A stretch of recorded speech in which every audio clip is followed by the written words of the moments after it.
بسم اللہ الرحمن الرحیم اللہم صلی علی سیدنا محمد وعلی آل سیدنا محمد۔ السلام علیکم ڈیئر اسٹوڈنٹس، آج کی ویڈیو جو ہے وہ ہم ٹرانزیکشنز کے بارے میں دیکھیں گے کہ سیکول سرور میں ٹرانزیکشنز جو ہیں وہ کیسے ہینڈل کی جاتی ہیں۔ جیسا کہ آپ کو پتہ ہے کہ ہمارا ویک 10 کا جو لیکچر ہے وہ لاکنگ کے بارے میں ہے، تو ہم دیکھیں گے کہ ٹرانزیکشنز جو ہے وہ آیا کہ لاکنگ انشور کرتی ہیں یا نہیں کرتی۔ ہمارے پاس ایک ڈیٹا بیس ہے جس کا نام DDBS ہے۔ ہم اس پہ ایک چھوٹی سی کوئری رن کرتے ہیں، select static from employee۔ تو آپ دیکھ سکتے ہیں ہمارے پاس ایک ٹیبل ہے امپلائی کا جس میں فالوئنگ کالمز ہیں۔ ہم کیا کرتے ہیں، ایک اور کوئری ونڈو اوپن کرتے ہیں یہاں پہ۔ تب ہمارے پاس دو کوئری ونڈوز ہیں، ایک 69 والی اور ایک 71 والی۔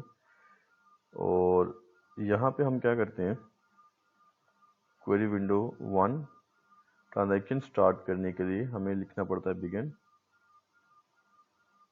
ٹران۔ اس کا مطلب ہے کہ اب اس کوئری ونڈو پہ ایک ٹرانزیکشن جو ہے وہ سٹارٹ ہو چکی ہوئی ہے۔ لیٹ سے ہم یہاں پہ ڈیٹا کو ڈسپلے کرواتے ہیں، تو کوئری ونڈو 69 پہ ایک ٹرانزیکشن سٹارٹڈ ہے جو کہ ابھی تک ان پروسیس ہے۔ ان دا مین وائل ہم کیا کرتے ہیں، کوئری ونڈو 2 پہ بھی ایک ٹرانزیکشن سٹارٹ کرتے ہیں اور یہاں پہ بھی لکھتے ہیں select static from employee۔ تو آپ دیکھ سکتے ہیں کہ وہ کوئری 2 جو ہے وہ اس ڈیٹا کو ویو کر رہی ہے۔ اب کیونکہ ہم صرف ڈیٹا ریڈ کر رہے ہیں تو آپ کو یاد ہوگا کہ دس از فار شیئرڈ لاگ۔ اب اگر میں یہاں پہ اپ ڈیٹ کی کوئری لکھتا ہوں، اپ ڈیٹ امپلائی، اپ ڈیٹ کا مطلب ہے کہ ہم ڈیٹا میں چینجز کرنا چاہتے ہیں، رائٹ کرنا چاہ رہے ہیں۔ Set e age equals to 26 where EID equals to E3۔ تو ہم نے کیا کیا کہ کوئری ونڈو 69 نے ڈیٹا میں اپڈیٹ کی۔ اب ہم دیکھتے ہیں کہ جب ہم اس کو دوبارہ ایگزیکیوٹ کریں گے کوئری ونڈو 71 پہ، تو آپ یہاں پہ دیکھ سکتے ہیں کہ ایگزیکیوٹنگ کوئری جو ہے وہ چلنا شروع ہو گیا ہے۔ اب وہ ڈیٹا کو ایکسیس کرنے کی کوشش کر رہا ہے پر سسٹم اس کو الاؤ نہیں کر رہا کہ وہ ڈیٹا کو ایکسیس کر سکے۔ دا ریزن از کہ کوئری ونڈو 69 نے جب ڈیٹا کو اپڈیٹ کیا تو فوراً سے شیئرڈ لاگ شفٹ ہو کے موو کر گیا ایکسکلوزیو لاگ پہ۔ سیکول اس طرح کام کرتا ہے۔ تو آپ کو پتہ ہے ایکسکلوزیو لاگ جو ہے وہ کسی دوسری ٹرانزیکشن کو ڈیٹا ایکسیس کرنے کی اجازت نہیں دیتا۔ تو الٹیمیٹلی ان دا مین وائل اب یہاں پہ یہ ویٹنگ اسٹیٹ میں آ گیا اور اب ہم کسی بھی طرح کا کوئی بھی جو ہے وہ پروسیس سٹارٹ نہیں کر سکتے جب تک یہ پروسیس کمپلیٹ نہیں ہوتا۔ اب اگر کوئری 1 میں یہاں پہ لکھتا ہوں کمٹ اسٹیٹمنٹ کا مطلب یہ ہے کہ ٹرانزیکشن جو ہے وہ کیا ہو گئی ہے، کمپلیٹ ہو گئی ہے۔ جیسے میں کمٹ ایگزیکیوٹ کروں گا تو آپ دیکھ سکتے ہیں کہ جیسے میں نے وہاں پہ ایک کمٹ اسٹیٹمنٹ ایگزیکیوٹ کی، ٹرانزیکشن کمپلیٹ ہوئی اور ساتھ ہی جو کوئری ونڈو 71 تھی اس کو فوراً سے ڈیٹا جو ہے وہ اویلیبل ہو گیا اور اس نے ڈیٹا کو ویو کر لیا۔ اور یہاں پہ بھی ہم جو ہے وہ کمٹ اسٹیٹمنٹ ایشو کر دیتے ہیں تاکہ ٹرانزیکشن کمپلیٹ ہو جائے۔ دس از بیسکس اور لاکنگ جو جیسے DBMS لاکنگ کو انشور کرتا ہے۔ اب ہم ٹرانزیکشن کا کچھ اور امپلیمنٹیشن دیکھ لیتے ہیں۔ ہم کیا کرتے ہیں، ایک اور ٹرانزیکشن چلاتے ہیں بگن ٹران، مطلب ٹرانزیکشن جو ہے وہ سٹارٹ ہوئی ہے۔ select static from employee، data view کیا اور یہاں پہ ہم کرتے ہیں ڈیلیٹ امپلائی۔ ڈیلیٹ امپلائی کیا کرے گا، سارے کے سارے ڈیٹا کو، ساری کی ساری روز کو ڈیلیٹ کر دے گا۔ یہاں پہ آپ دیکھ سکتے ہیں کہ کسی بھی طرح کی رو جو ہے وہ ایگزسٹ نہیں کر رہی کیونکہ ڈیلیٹ کی کوئری نے ساری کی ساری روز کو ڈیلیٹ کر دیا۔ اب ہم یہاں پہ سمپل کیا لکھیں گے، رول بیک۔ اور رول بیک نے کیا کرنا چاہیے کہ اس نے جتنی بھی اس نے کوئریز کی ہیں